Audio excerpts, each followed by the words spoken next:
This is the Defenders podcast on TV Podcast Industries, and we're exploring Marvel 616, Episode 5, Suit Up.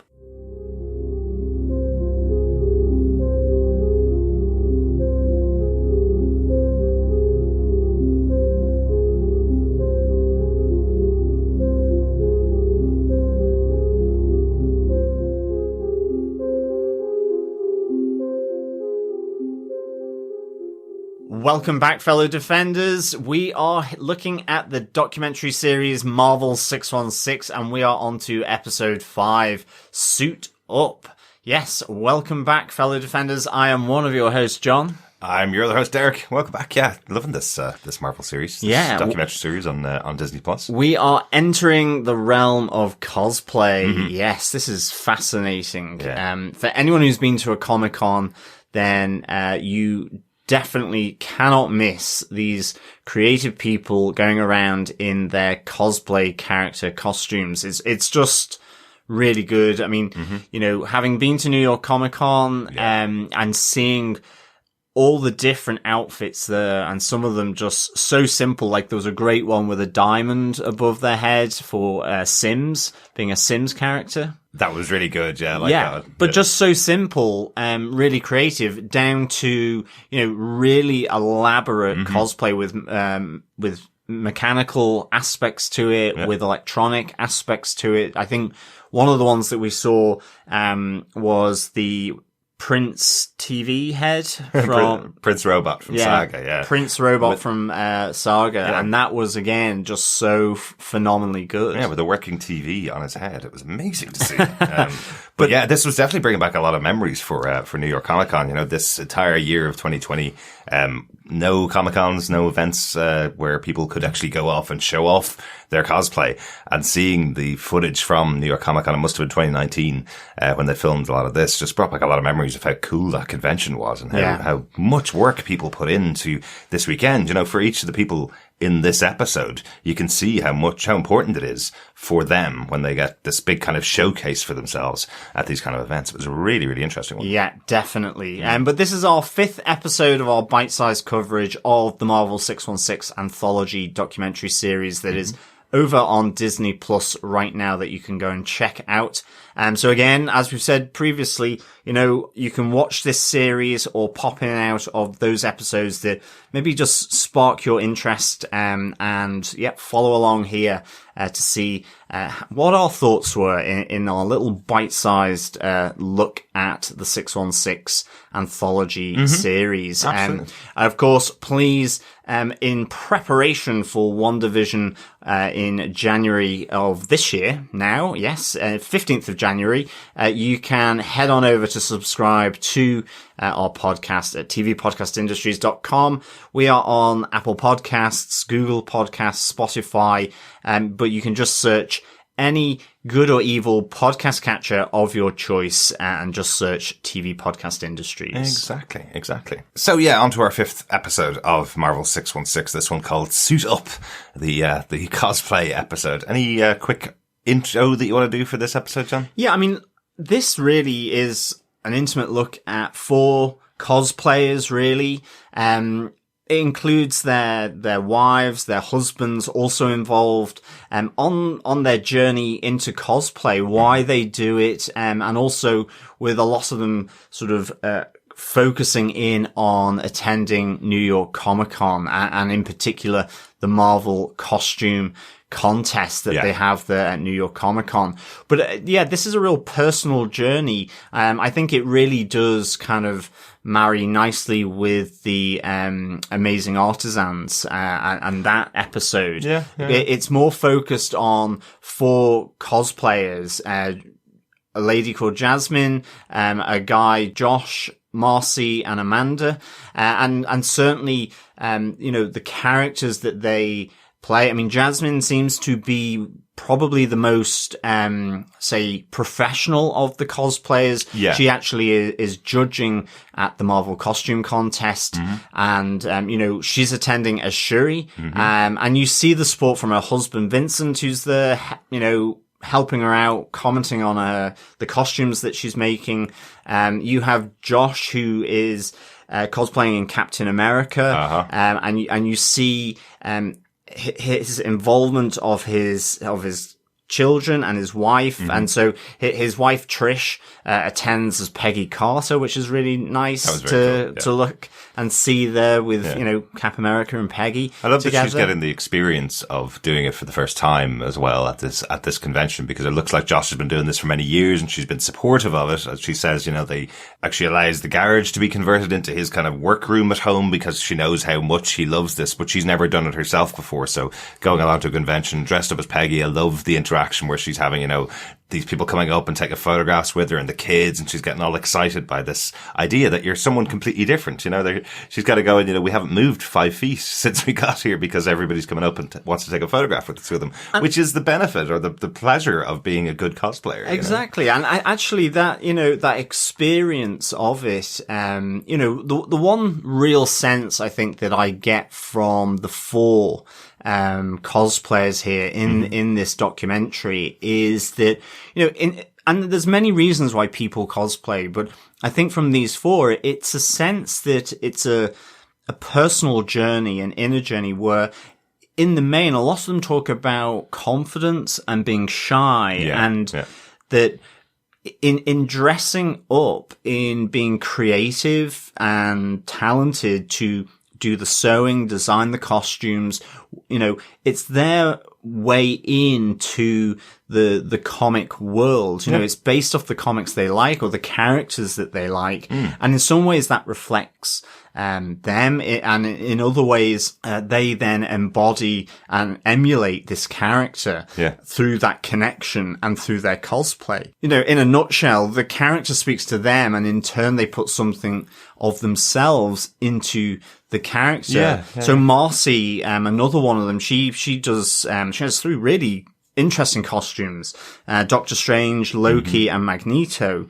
And she would say she is, she doesn't identify as male or female. And so the costumes that she have this very neutral kind of look to them, but they're very, very cool. I thought the Magneto one was really awesome. I love the attention to detail that you see in cosplayers specifically, and it's all the good cosplayers have it. But you see with Marcy that they're going around the garment district of New York, very close by to where they live, and they're basically saying if I didn't live in a city like New York, I wouldn't have access to all of these amazing materials. And because I do, it makes me a little more choosy, really. I love that from Marcy, where they're kind of going, I'm looking for the exact right, cape that I need for my Doctor Strange cosplay.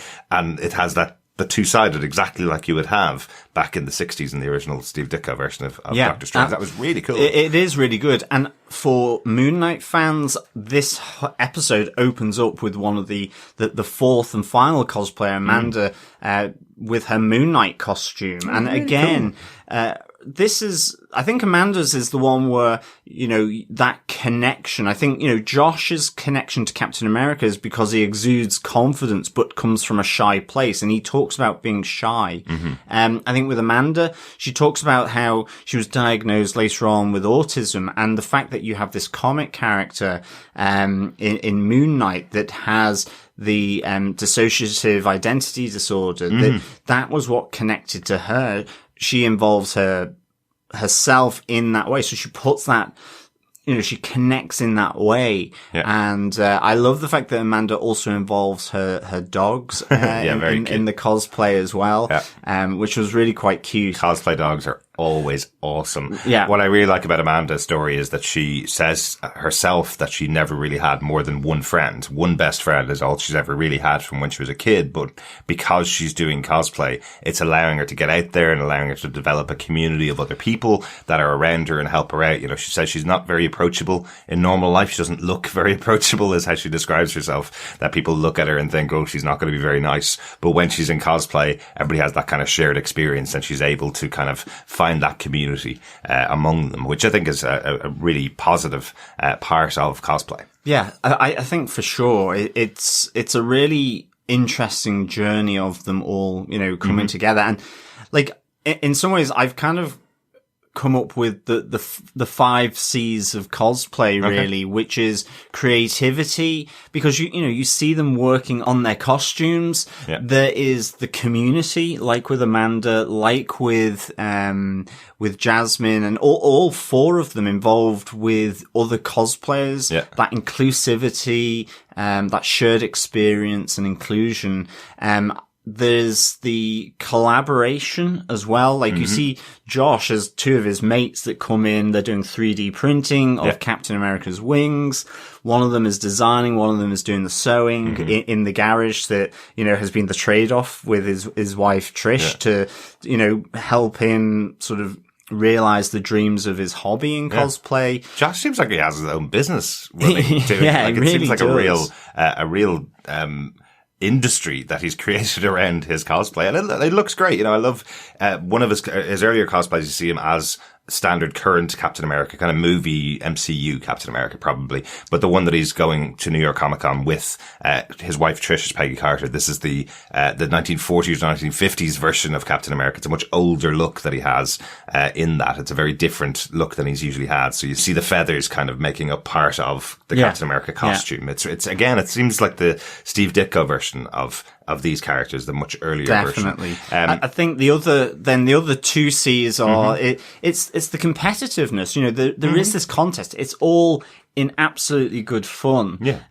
But there's a nice competitive element here, and they're all kind of supporting one another in the work that they do through the community. And I think ultimately it leads to the last one, which is it gives people confidence dressing up. You hear this from actors saying, you put on the makeup and all that, and you felt like you were, I don't know, Gimli in Lord of the Rings or whatever it was. And I think that is one of the things about cosplay, is that it allows you to, explore those parts of your own personality that maybe aren't as big when you're out of cosplay. Absolutely. And so in turn it gives them the confidence. And I think you get that sense through these 4 cosplayers. Absolutely. And I think, which is really good. In real life experience of going to New York Comic Con, approaching some of the cosplayers and asking, can we take photographs of them?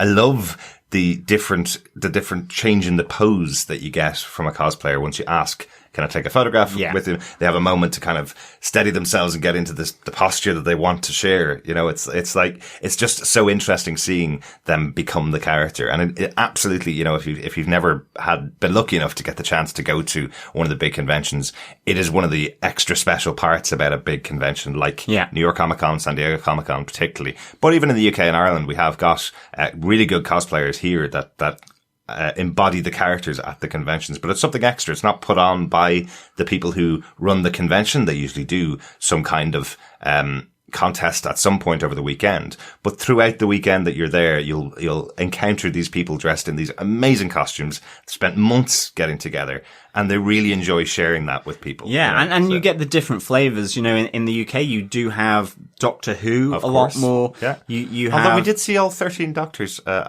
the last New York Comic Con. You certainly do. Yeah. You also get that idea of steampunk or the Victorian punk, industrial punk, or whatever. I can't remember what it's called, but it's a bit. It's that stylistic kind of Victorian look, but with a modern aesthetic, or, it's lots of gears and cogs and all this kind of steampunk. That's steampunk, It is steampunk, isn't it? Yeah. Okay, I got it right first time. Exactly. But I think there's a line in the documentary here which really stood out to me, which is cosplay is not necessarily just dressing up exactly as the character in the comic. No. While some people do that, there's other people that will try picking out a character that maybe nobody has heard of before or appeared on one page of a comic book or in a cartoon or in a movie, and they'll cosplay them, or they'll put their own twist and own spin on it. Like Marcy doing her version of Loki. It's that version of Loki not seen very often in the comic books. I think it was only seen for a very short run when Loki was female Loki, and Marcy totally embodies that version of Loki. I think it's really cool. You see her walking through New York to get to Comic-Con in the Magneto outfits. Cool, you see her on the Metro as Loki. So it's really good. Amanda plays Cable, which is the son of Cyclops. And you have Josh and his the massive gun. Exactly. Very cool. Yeah. I think on the Marvel costume contest, you see a lady coming as a couture Wolverine, which was very, cool. very cool. Yeah. Really nicely done. I love the Wakanda one, the army from Wakanda that won the contest. I thought that was a great set of costumes all matched together. It looked really cool. And yes, can I just give a huge compliment to Jasmine's Shuri? Was amazing. Yeah. Absolutely amazing. You can tell how much detail she puts into it. I love the discussion between herself and her husband Vincent, where she kind of says, I want everything perfect. Even when he tells me it's perfect, I don't think it is, kind of thing, and you see her putting on the makeup for Shuri and thinks it's slightly out, that kind of thing. So you can see, again, how much stress and pressure they put on themselves to be in it. One other shout out I want to give for this episode is Lorraine Sink, who's one of the people that works for Marvel. She leads up all of their coverage, for all of the conventions and events. And you can tell how much she loves this part of working for Marvel or working with the fans. She really does love this idea that people are willing to put themselves out there in the way that they do and dress up the way that they do to just show their love for Marvel. Now, obviously, this is a Marvel-centric cosplay episode. It is on Disney Plus and it is Marvel 616, but every single type of fandom is represented when you go to a big convention. You can see anything that you could imagine. It's absolutely great. But I loved how Lorraine Sink was explaining the kind of background to it. She was a really good narrator almost in a sense. It continually came back to her throughout the documentary. Exactly. Really she they mention that for her, what cosplay is all about for her is, in quotes, I belong. That there is that sense of shared experience, inclusivity, and togetherness, and an acceptance and inclusion, whether that's from an artistic point of view around the cosplay or whether how they meet people with, same backgrounds and they connect along there. I mean, for me, I love seeing the cosplay in Comic-Con. So this was really good. And I think there's a real appreciation of the craft of cosplay here, which was really good to see. So I mean, for me, definitely recommend this. I think if you enjoy cosplay at Comic-Cons, you enjoy seeing that, or you do it yourself, this is one to really just sort of have a delve into and follow this fairly personal, intimate for cosplayers on their journey to New York Comic Con. Yeah, it's really, really good and great. And again, after a year where we couldn't get out to conventions, it seemed like a different world watching this. With what's again? I remember when we were at New York Comic Con, they announced the attendance for the weekend. So it starts on Thursday and ends on Sunday, and the attendance is something like 350,000 people over the course of those 3.5 days. So each of the main days, 100,000 people are in this venue at the same time. And you can feel it some of the days. You really sense how packed it is. Yeah. You really do. Yeah. But cool to see it on screen since we can't actually get out to those conventions. One last thing I guess to ask, John, what was your favourite of the cosplays that you saw in there? Is there one that stood out to you that went, I'd love to see that in the real world, or one that stood out to you as your favourite? I really liked Magneto by Marcy. Look, I think Jasmine was phenomenal. She had Rogue as well as Shuri. Yeah. And you can really tell she's at the top of her game. But I loved all of them, to be honest, because I think they all brought something different. Josh has involved his wife with Peggy Carter, and they both from that sort of World War II era. You had Amanda with electronics as Cable, doing the metal arm, and had this amazing kind of eyelash that was electronic that lit up. It was really very cool. Yeah. I think Marcy's was kind of she did the clean look, and I thought for Magneto that really sort of worked for that character in terms of how he's drawn. Yeah. I think with Marcy's, you could absolutely see that they could walk down the street dressed like this because it looks tailored. It looks like a great work that she's done on the Exactly, actual yeah. costumes themselves, whereas some of the other ones do look like costumes, and there's nothing wrong with that at all. But for me, I do think that Jasmine Shuri was fabulous. You Yeah. can see it came directly from the cover of the Black Panther issue where Shuri takes over as Black Panther. So it looked absolutely pristine, really, really good. But overall, yeah, absolutely loved all the work that these wonderful cosplayers did, and really enjoyed seeing New York Comic Con again.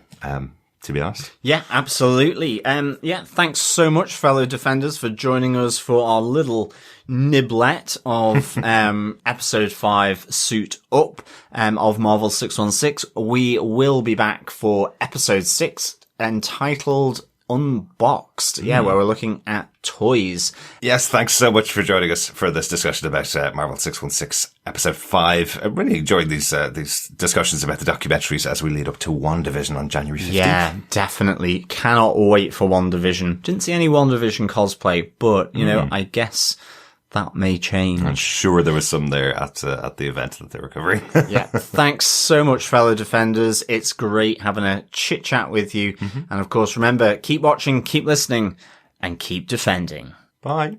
Bye.